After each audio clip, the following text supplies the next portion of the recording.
Kia ora, koutou katoa. Welcome to Feminist Question Time from New Zealand. We are holding this webinar to address the multiple legislative and policy attacks currently being introduced in New Zealand against women's sex-based rights. These include the Births, Deaths, Marriages and Relationships Registration Bill, the Conversion Therapy Practices Prohibition Bill, and proposed hate speech legislation, which would make changes to the Crimes Act and to the Human Rights Act.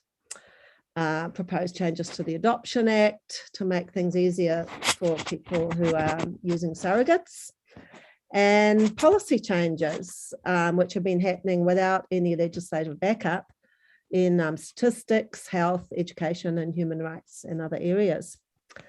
My name is Janet and I'm your host for this evening. I am the New Zealand country contact for the Women's Human Rights Campaign. I'm a member of Women's Liberation and I helped to found Speak Up for Women in 2018, and I was also one of the early activists for the Women's Liberation Movement in 1970. And the panelists here tonight are Beth Johnson, who's going to talk about the Births, Deaths, Marriages and Relationships Registration Bill, Jan Rivers, who's going to talk about the undemocratic way that these legislative and policy changes are being brought in, Landy, who will focus on children's rights, especially those of Māori and Pacifica, and how these are affected by the proposed changes, and Prue Hyman, who will focus on hate speech proposals and how they relate to some of the other proposals. Now, this evening, we will start with a karakia from Landy, and then the panelists will discuss 3 feminist questions. So let's start with Thank you, and I'd like to introduce Di. Di is a member of Women's Liberation Aotearoa. She is a founding member of Mana Wāhine Kōrero, which is a newly formed Indigenous group of Māori women speaking out against gender ideology. Mana Wāhine Kōrero and Women's Liberation Aotearoa have formed a partnership in the spirit of Te Tiriti o Waitangi. E te tuatahi me karaki e tātou, o te rangi, o te papatuanuku, o ngā tūpuna, my ancestors who have gone before me. I offer up this prayer and ask for strength, courage and guidance.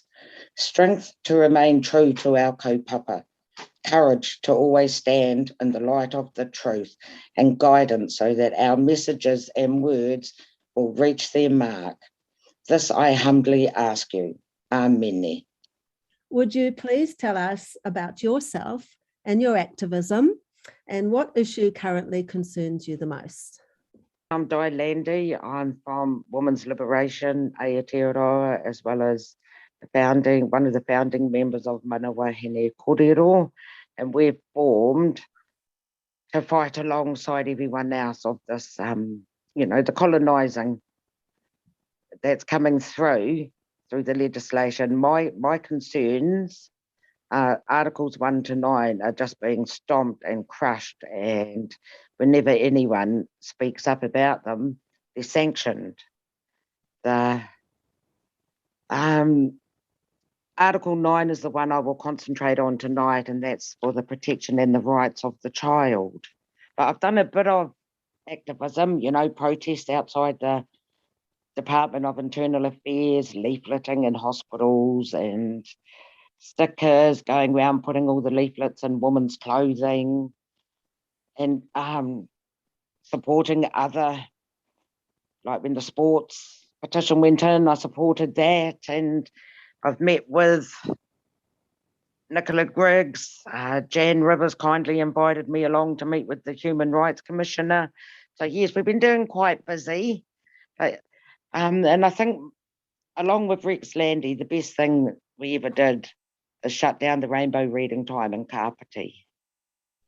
And they were on a national tour, and heaps of emails, heaps of Facebook interactions, and OIAs and all sorts, and we still didn't get our answer. We were asking if the performers had been police vetted, and it wasn't until we pulled out the Local Government Management Information Act that it was then canned. So that was Rex Landy and myself. So like I said, I'll be talking to Article 9. How does the issue which concerns you which is the rights of the child, that you were talking about. Could you tell us more about that, and how does this affect, well, women's and obviously women's sex-based rights includes children's rights, and what can be done to uphold the rights of women and children? From June 2020, from the Independent Child Monitor of New Zealand, there's over 6,000 children in state care. 59% of them are Māori and 10% are Pacific Island. With all these bills changing, with the conversion therapy bill and the birth, deaths and marriages bill, along with the hate speech law, and then on the sides we've got the adoption and the surrogacy, these, particularly the conversion therapy and the birth, deaths and marriages, is forcing, together they are forcing social and physical, medical, experimental transition. Like at the moment, you can socially trans early, really early here. I've heard as young as 2 years old at the toddler stage, and the government's teaching this. Now, this is through all our schools. So I personally don't think it's much of a stretch to think that there's 69% of state children will be put through some form of, some of this gender ideology. The problem for me is that through my Māori lens, nobody's born in the wrong body. We're exactly who our tūpuna called for. And so what this leads to is it waters down and colonises our culture at its very roots. So in essence, this gender ideology is weaponising our culture to suit the Western narrative. So this is very harmful. And all these practices, like I've said, it's the opposite. Māori women are warrior queens. Freedom of speech is really important to us, and we will not be silenced, and we will not have our tongue tied by the state. Because when I talk about this colonising, and I'm talking about systems and the state, and it is forcing it on our children. Where do we send our children when it's the state teaching this? 16, if you want to go work in the mine because it's dangerous. 16, if you want to go on a fishing boat. 16 is the age of consent for sex. 18 to vote, 18 to drink, 18 to join the army. But they're saying they can transition our children as young as 2 and then have all that auxiliary stuff, the binders, the packers. None of this is true through my Māori lens, as well as all my Pākehā lens. It's a very, very dangerous movement for all of us. But I don't like to see my Māori culture trivialised and watered down inside out. Is an organisation that is offering advice. It's along with the Rainbow Tick. And I know of a young teacher, a Māori teacher who's in bilingual school, and Inside Out came into them. And this was only last week with this indoctrination, and she left. But what she did find out is that they've been trying to access kora kaupapa. Now, for those of you, that's full Māori language teaching. So yes, it's spreading, and so I'm glad we're all here fighting for our cause. But it's just really terrible to see the undermining and the watering down of our culture. And I'll end on this. Thank you, Janet. Is that this isn't the first time us natives have been fooled. What are your suggestions for the future, and what can we do to going forward to protect women's and children's rights and uphold the rights in the Women's Declaration? Everything we're already doing. And if we didn't have COVID, Janet, my first answer would have been, we're going to have to take it to the street. Yeah. Because of the global media blackout. But we've got COVID, so more, we've got to get grassroots, keep keep the pressure up. We've just got to keep building the pressure and keep that pressure up. And, you know, that's by lobbying, that's by letters, that's by submissions, all that tedious stuff everyone's been doing. And, you know, so, but as soon as levels go down, that's right, you know, take it to the streets. And I personally believe we're going to have to, because politically I lack faith that this will be halted in the current format at the moment. And you know, my sadness, Janet, you know, with the culture and the manaakitanga and whanaungatanga being stripped of Māori as the state will take control. And that's, you know, this isn't the talk around the marae. In 18 months, I've been on 5 marae, and the only time this gender ideology is spoken about is if I bring it up.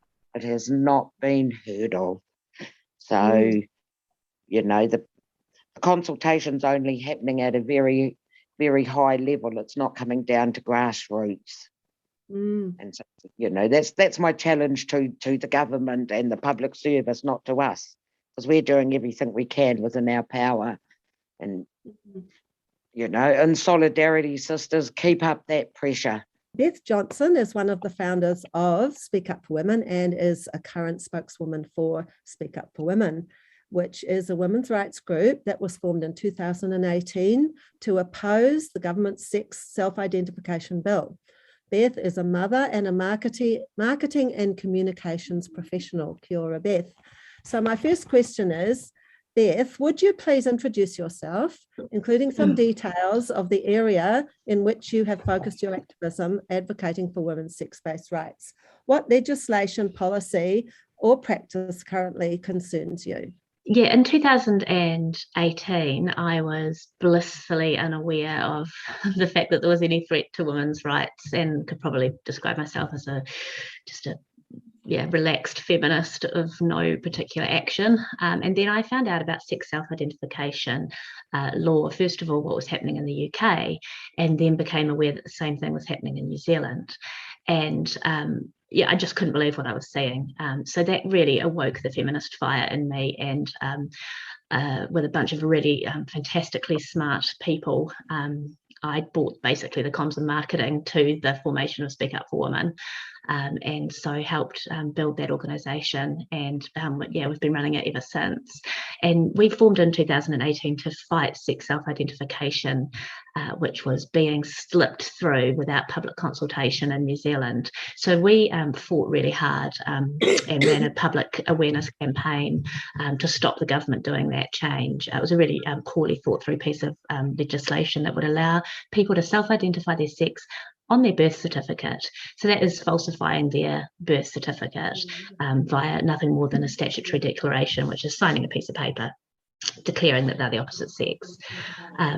And so we ran a campaign pointing out the legal flaws and the knock-on effects this would have to other bills in New Zealand, that it would actually conflate the separate concepts of sex and gender in our laws. Now, off the back of that campaign, the government actually deferred that bill in 2019. So they parked it, they stopped it. But now we have a new government. Sex self-identification is back, and it's back with a vengeance. It's just passed its second reading, and the government has just given us less than 3 weeks for public consultation. And New Zealand is in a level 4 COVID lockdown. So that means that Speak Up for Women can't run the campaign that we intended to, which was going to include leafleting and all sorts of meetings to get people making submissions. So it's really an undemocratic process. But nonetheless, we will be campaigning really hard over the next couple of weeks, mostly digitally and online. Yeah. How does this legislation, policy or practice, in this case, the self-ID legislation, affect women's sex-based rights as outlined in the Women's Declaration? What particular rights do you think are affected and why? And what can be done to uphold them? The main issue that we're focusing on is actually women's rights, which is an existing right covered in our own Human Rights Act legislation here in New Zealand, but also international conventions for women and girls to have single-sex spaces and services for reasons of privacy, dignity and safety. Now that is undermined by allowing sex self-identification. Probably everyone on this call is well aware of that issue. The bill, which has just gone through its second reading and is now open to public consultation, is actually better than it was in its original form. So when we were campaigning in 2018 and 2019, the bill, it was really unclear if the lawmakers meant to conflate or maintain the separation between the concepts of sex and gender. The new bill makes it clearer that sex and gender are different, and it actually says, paraphrasing, that a birth certificate is no longer reliable evidence of sex.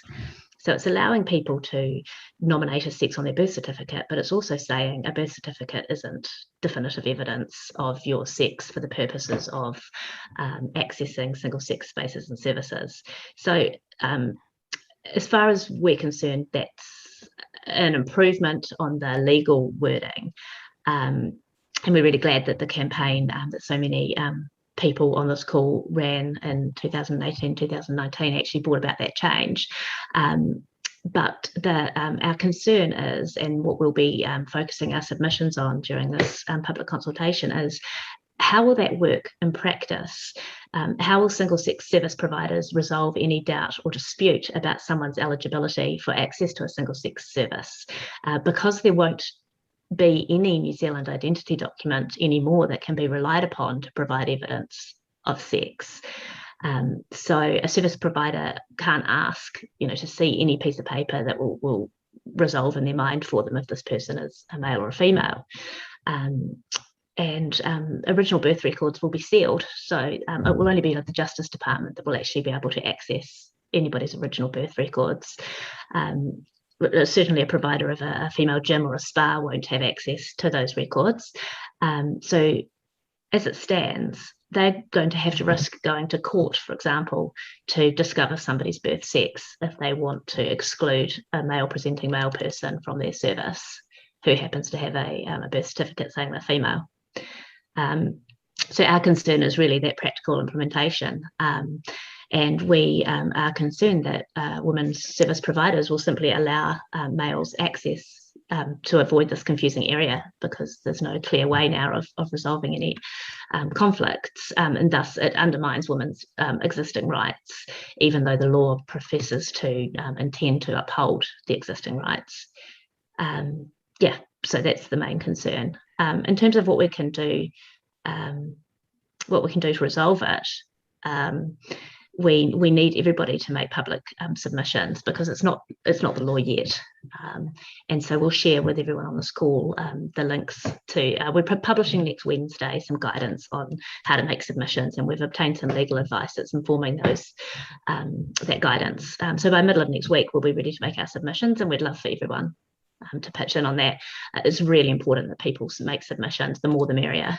We're looking to the future now with question 3. So Beth, what are your suggestions for future directions for New Zealand to protect women's sex-based rights and to uphold the rights in the Women's Declaration? Yes, I think it's really important that firstly we continue to pressure the government, and then potentially run a campaign directly to service providers to make them aware of their existing rights, because your average beautician or spa or gym owner is not going to be aware of the fact that they still have the right to exclude a male person who presents a female birth certificate. So it's really important that the people who actually run these services are aware of their rights. So that's one thing. I think as Di's talked about, the education that's going on in our schools, we have to combat that because, our children are going to grow up and be the adults of the future, and they need to understand their rights and the importance of sex-based rights and feminism. So really focusing on that area is going to be key. We'll be preparing for the inevitable test case that will come before our courts once this law passes. And when somebody with a self-identified birth certificate is denied access to a single-sex service, that will ultimately end up in courts, and that court decision will be really pivotal in our society's understanding of our sex-based rights. So yeah, those are the main ones, and I think one we haven't even talked about yet, which is on the horizon in New Zealand, is surrogacy legislation, and I think it's another issue that's going to impact the lowest socioeconomic group of New Zealand more so than others. When you can buy women's bodies to make babies, that's on the horizon, coming soon. So now I'd like to introduce Jan Rivers. Jan is a former public servant, originally from England and living in Wellington. She's an activist and has done work for open government and against trade agreements. Her activism has roots in lesbian and feminist politics. Together with Jill Abigail, she has written a policy paper on the problems with gender medicine and children and young people in New Zealand. More recently, they have co-written another paper entitled "What Do They Do in the Shadows? The Rapid Implementation of Gender Ideology in the New Zealand Public Sector." Jan, would you please tell us about yourself and your activism and what issue currently concerns you the most? Kia ora koutou. So for a long time, I've worked on other things. You know, I started work on these issues of women's rights back in late 2018. But before that, I was doing things on open government and on trade agreements. And it was when I started seeing women being kind of metaphorically beaten up on social media that I kind of started to look and see what was going on with this issue.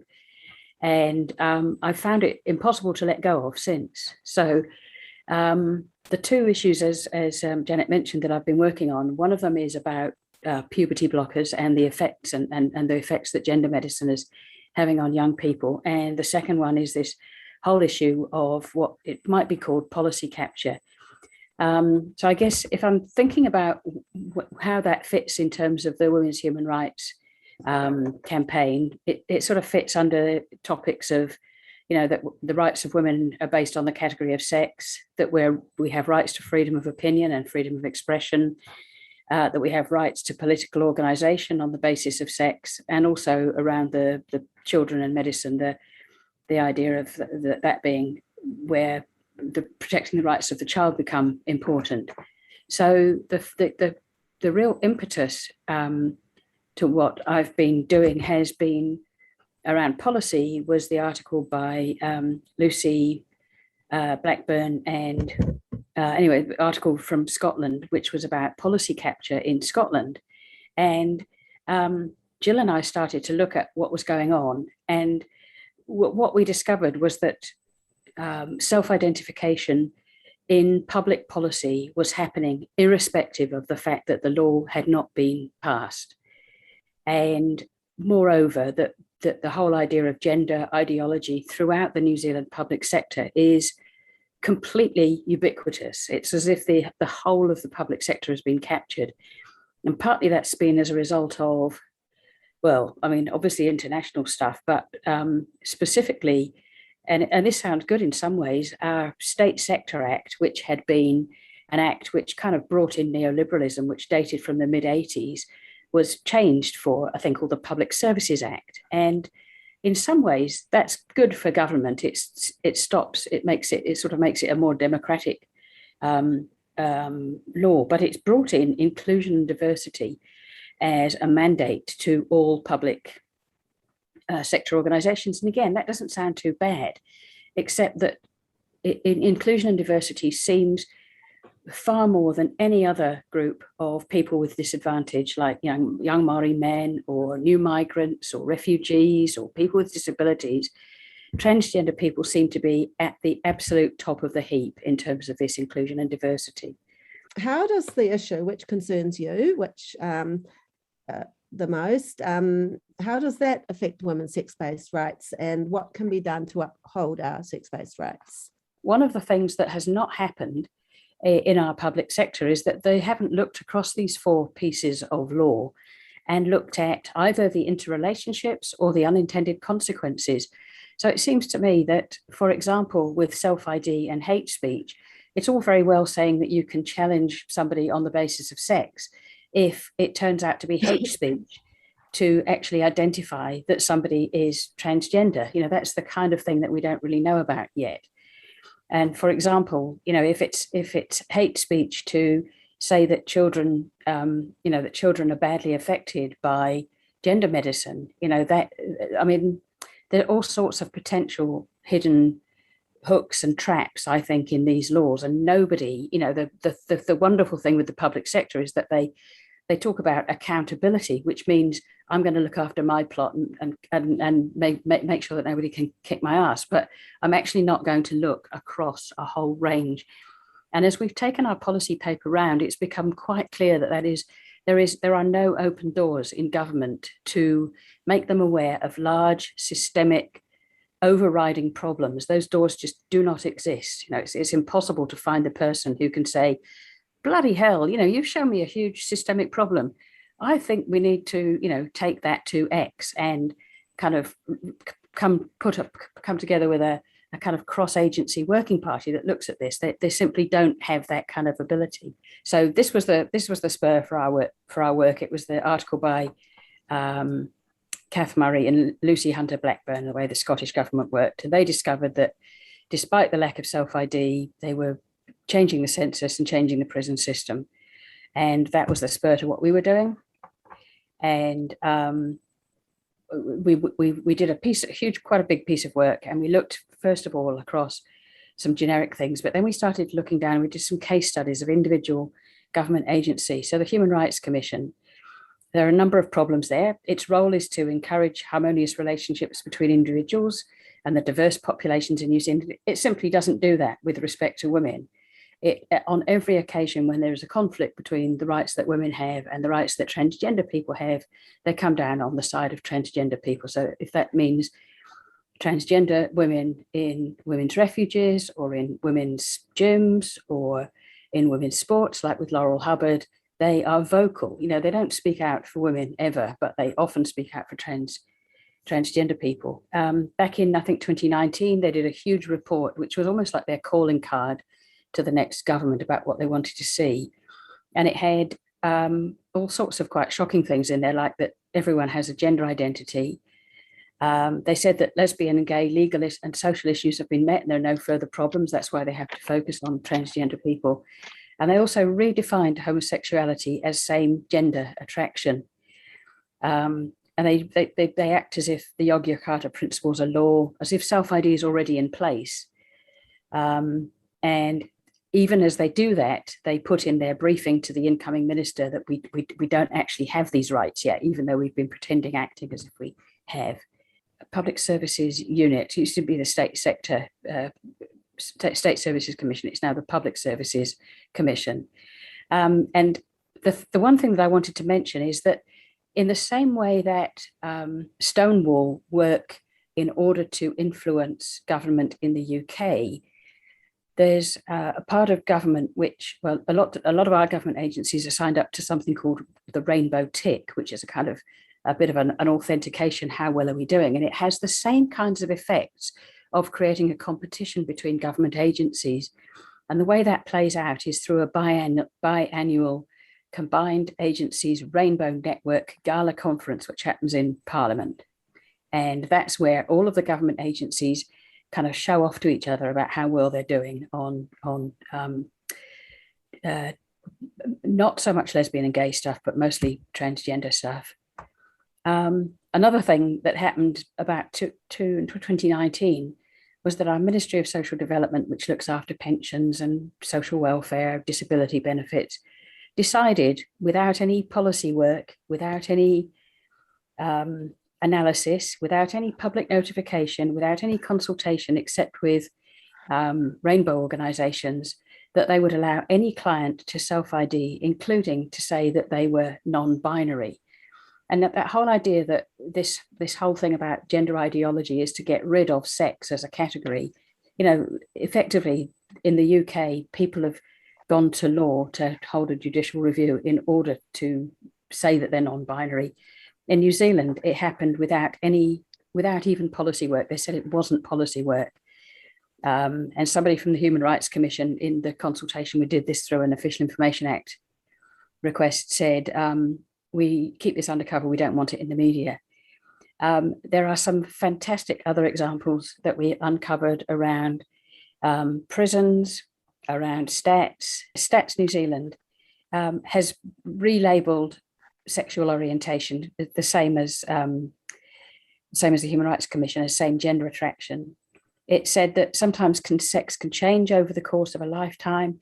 It ran an entire year, a consultative group consisting entirely of transgender activists in order to inform this whole process.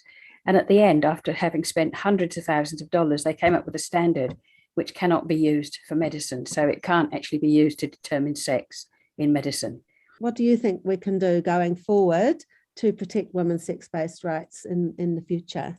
I've been looking just recently about what's been happening overseas, and some of the things that look hopeful and that therefore we need to really focus on. And some of them are aspirational, I guess, and some of them are kind of realistic.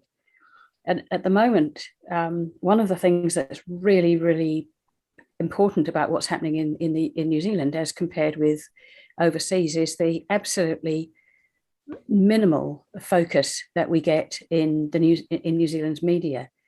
And I think we really need to make that a big topic. And I think that there's a really good case for a report on exactly what's happening in New Zealand's media.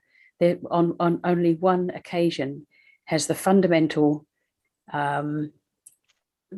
statement about what our concerns are being made clear in the media, to say that, you know, in TV3 News about a month ago, there was the line along the lines of Speak Up for Women are concerned that women's rights are going to be overridden if self-ID is brought into place.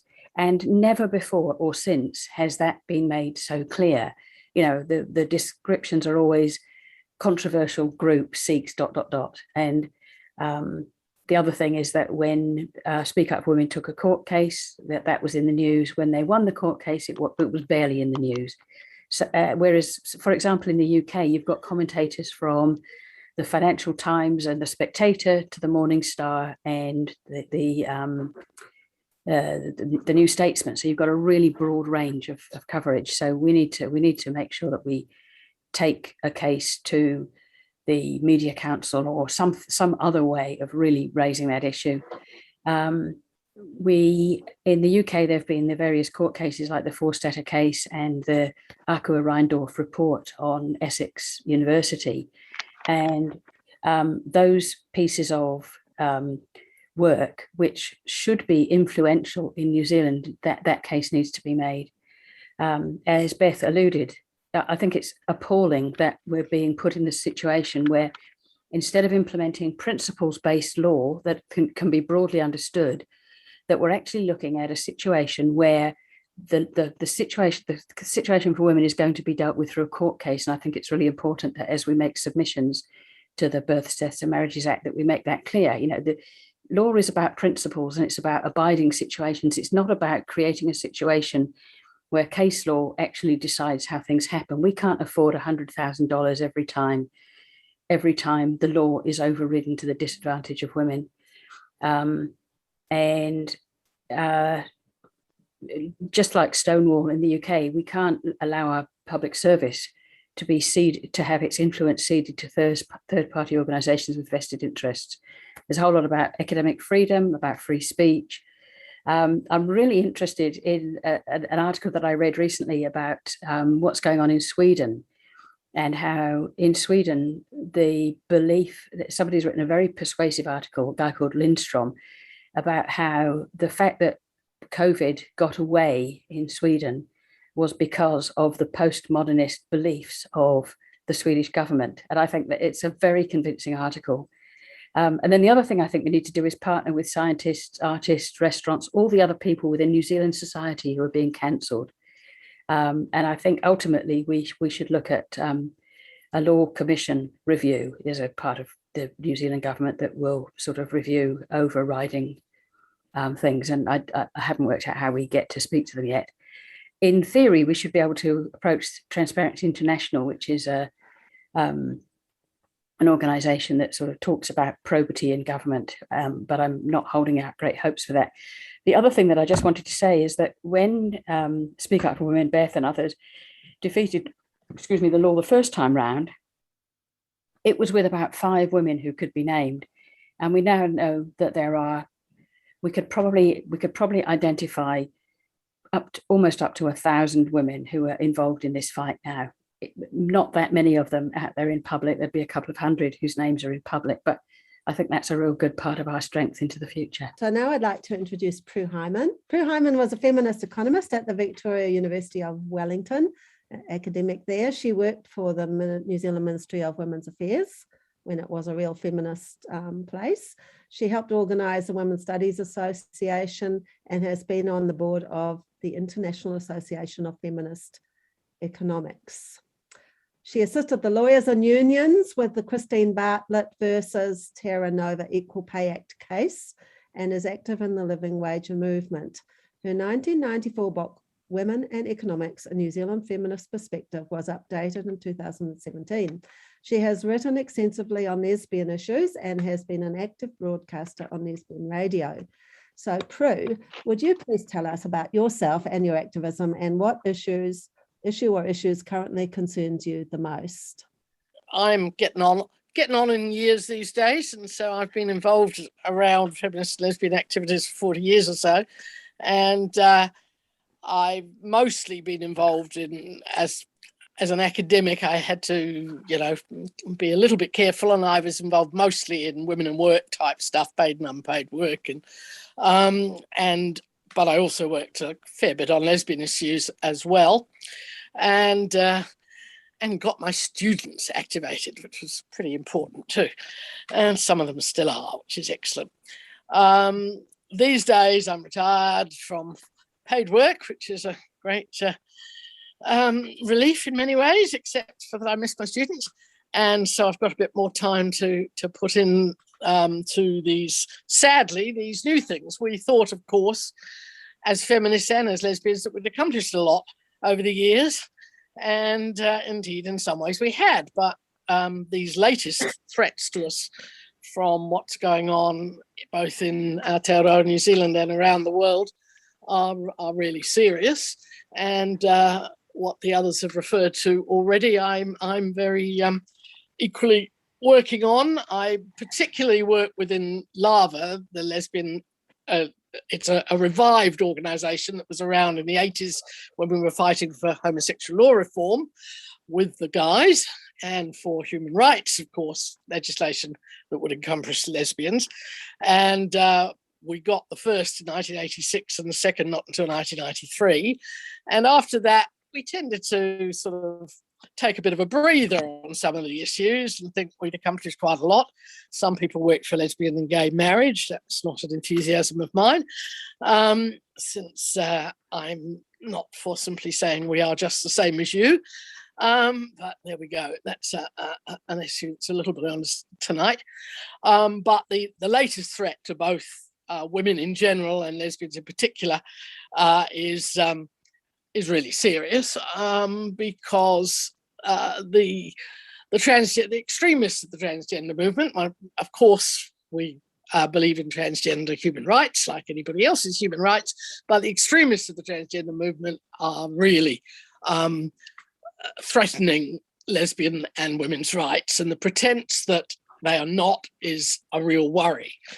And in particular, also, they are actually deplatforming us worldwide, from J.K. Rowling and Julie Bindel and Sheila Jeffries to people in New Zealand as well. We are being not even permitted to say what's going on, and we have to fight like mad, as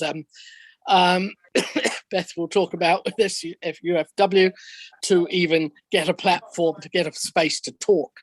And the one I'm particularly concentrating on at the moment is hate speech, which, along with the conversion therapy and the Birth, Deaths and Marriages Act, they all link together to threaten us. And on the hate speech, hasn't reached the drafting of the legislation yet, but it has had a discussion paper that we've rather put in a submission on that I did the first draft of, to say that really we've got to, we shouldn't be strengthening hate speech legislation at all, although free speech has to have some limits.